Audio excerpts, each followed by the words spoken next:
Hi everybody, welcome to Northwood Farms vlog, entry number 127. And I'm Emma. I'm Michael. And this is Tango. We are borrowing her from Sydney, as we're just out, it's the rest day, and we're out Dayton. doing ponies. Dayton 2015. Yeah, it's July 1st, and man was it hot. Holy cow, we cannot forget to... It was intense. I'm hoping it's going to continue the cooling trend, which still in the 90s generally, but it was like 108. It was so weird to be like, oh, it's only 95. Let's get out there. It felt good at like 95, 99 even felt good, but 110 was intense. Proof that it's all relative. Yeah, for sure. Yeah. So let's get to it really quickly. Best, coolest thing about this clinic is that Buck has 5 horses with him. And a colt that he's starting is one of them. So that was pretty neat to see Buck start a colt. I've been saying for a while to see him start 20 or 30 colts would just be a treat and a half. So we got one in this weekend. Didn't think that would manifest itself so quickly. Yeah, I've been talking about it for not that long, a couple months. It's like, man, it'd be good to see him start some colts. Yeah. And here we go. We got one in. So. And then so he's riding. There were a couple days when he rode 4. In one day. Yeah. So, and we've been talking about the mechanics, and you got to learn the mechanics, and then you kind of overlay the adjustment in the feel. Yeah. But we're talking about how we don't get to see. Yeah. To see, we've been to quite a few clinics over the last few years, and to see Buck adjust in time his expectations and the feel as the horse moves through their development is one thing, but to see him with several horses at several different stages of development and how he's fitting that the mechanics to that horse, A, at that stage of development, and B, given the different propensities of the horse and the different kind of style of horse, because he has a few different styles of horses now, all quarter horses, but just different movement and balance and natural natural tendencies.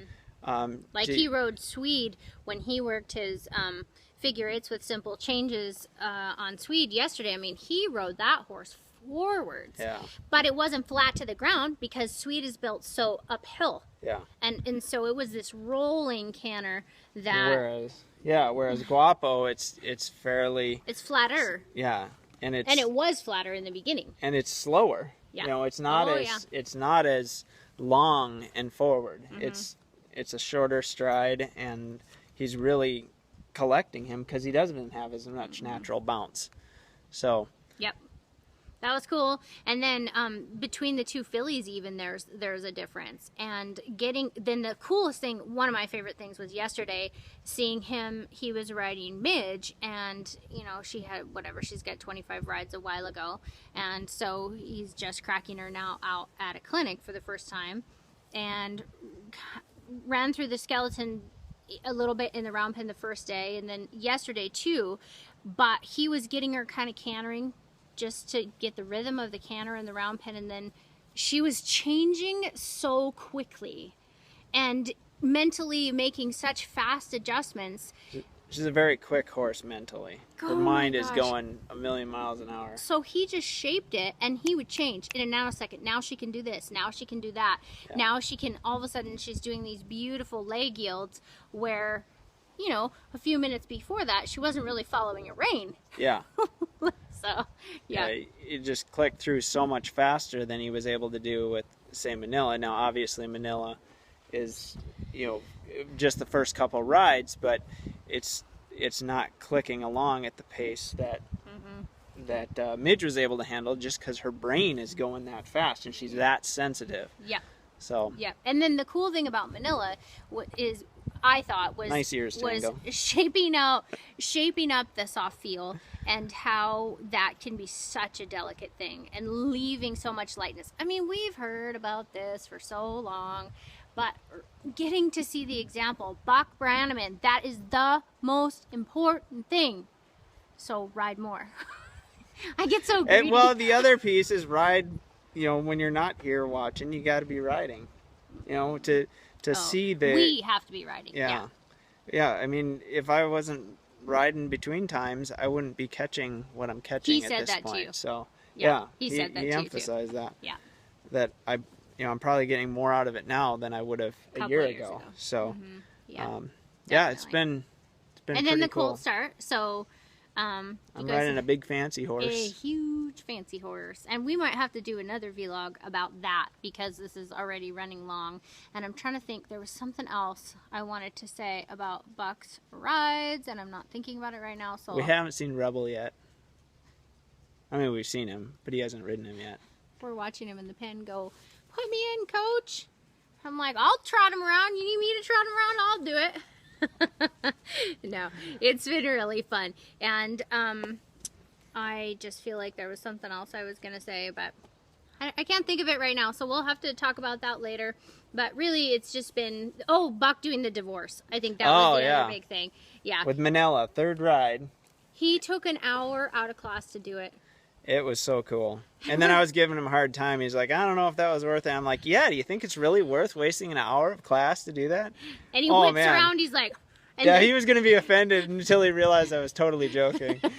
So. And then everyone else is like, no, this is great. And then Trevor Carter's here. So that's been really cool to have him in the cold start.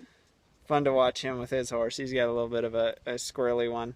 Yeah. So he's doing a great job. And to see him and Buck just work it out on the ground, that and in fact Buck took his horse just for a couple of seconds off of Swede and got it dialed. So that was pretty neat. He put everyone in the round pen too this time. Yeah, there was, I don't know how many are in the class. We were all in there together. It was, and I am on a big horse, so it was kind of wild. I'm like, sorry guys if I run you over. But I don't mean to. And his horse is all forward, like, yeah, let's go.